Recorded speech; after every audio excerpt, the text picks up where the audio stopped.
So back with another video.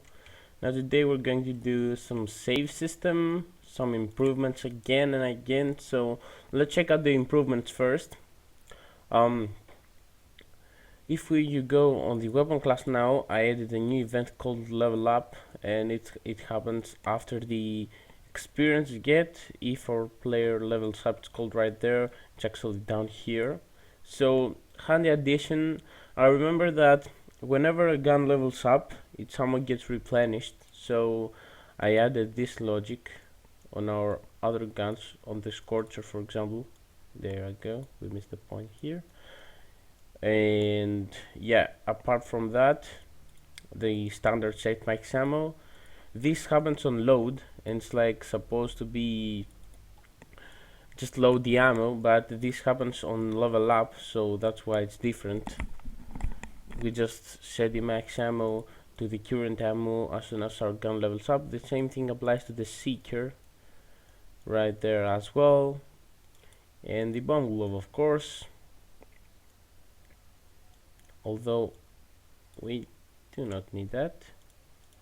So yeah, pretty much this is the new save function in the character. But before we proceed into that, let's check the checkpoint. This symbol actor I made, just a box collision again, pretty much like the give weapon one, but it just casts to third person character, and if the cast succeeded, it just calls a method called save all on the first person. It's an event, not a method, but we can also call the save function. I thought save all as an event exposed there would be a better idea.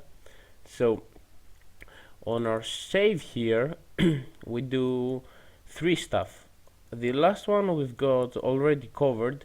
It's the roster on weapon save from the previous tutorials, but the other two were just added. And the first is actually the main save, so for example saves the character's current state, but the other part actually saves some flags in order to use with the level. So I will explain how this works now. I've got two new save game blueprints right there, the main save and the level save. The main save, pretty straightforward, stores the bolt's health level, health progression XP, the transform of the player, and the level name we were currently at. So on the level save we just have an array of level save flanks, which is string, and the whole idea is that we want to join a level, check where the player was at, check the flags, and each level is going to have its own level blueprint, as you know, that it's going to read all these flags, and based on them it's going to do separate actions. For example, if we've got a unlock door flag, it's going to set the current door at the level to unlocked, so we don't have to do the quest or the mission again. Same thing with the bosses. For example, the boss is dead, so you can't actually fight it again. This kind of stuff. I will create in the next weeks a couple of levels demonstrating that. For example, we'll have 2 or 3 adventures, pretty good levels. I'll try to add some graphics into it and sound effects so we can kind of make it real. But let's get into the saving logic. Oh, and I added a custom game mode just to use that, so we keep track of our levels, of our playable levels at least, except the menu, and we just keep track of the master level, not the subsequent levels that we are going to stream in order to save memory and stuff later. So for this level that we're going to add to the game, we're just going to add a new pin and add its name inside. This happens primarily so we can know if the player has loaded the level for the first time, if the player has played a specific level, etc.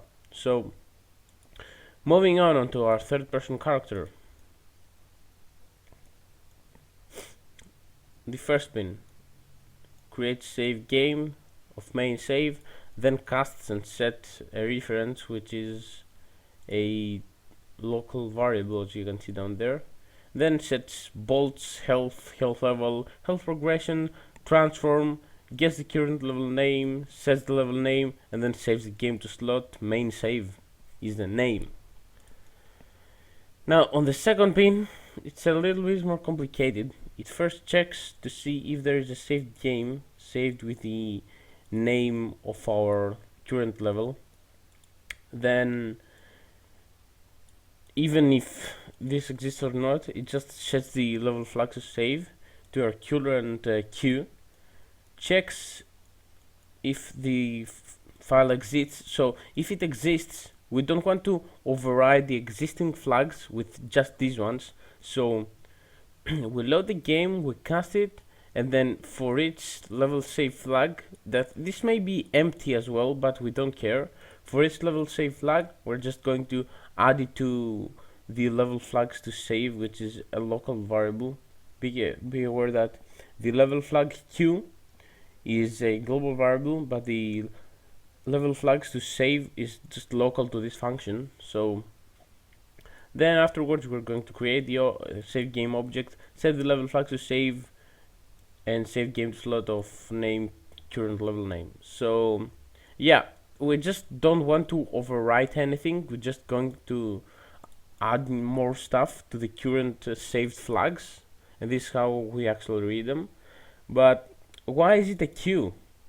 So it's a queue because we're not going to perform an action that has happened again. So for example, in our level, if the player is going to spawn on a level that's half complete, we don't want to save, we don't want to do an action that's going to actually get the flag and choose to save it again 2 times, for example.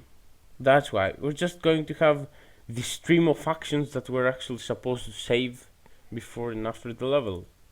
So when a player finishes the level, it's going to have all these flags set accordingly. So yeah, that's basically it. I'm going to buy Modo Indie today, so hopefully we will add some meshes for the ammo and do some actual mechanics. So, but I would like to add a couple of guns before we begin implementing, because the weapon picker has got 8 guns, as you can see right there, but I would like for us to reach about 9, so we can make this configurable and make the player, give the player a menu so he can just decide what he wants to use and where to put it. Also some gadgets, and yeah, that's pretty much it. See you in the next tutorial.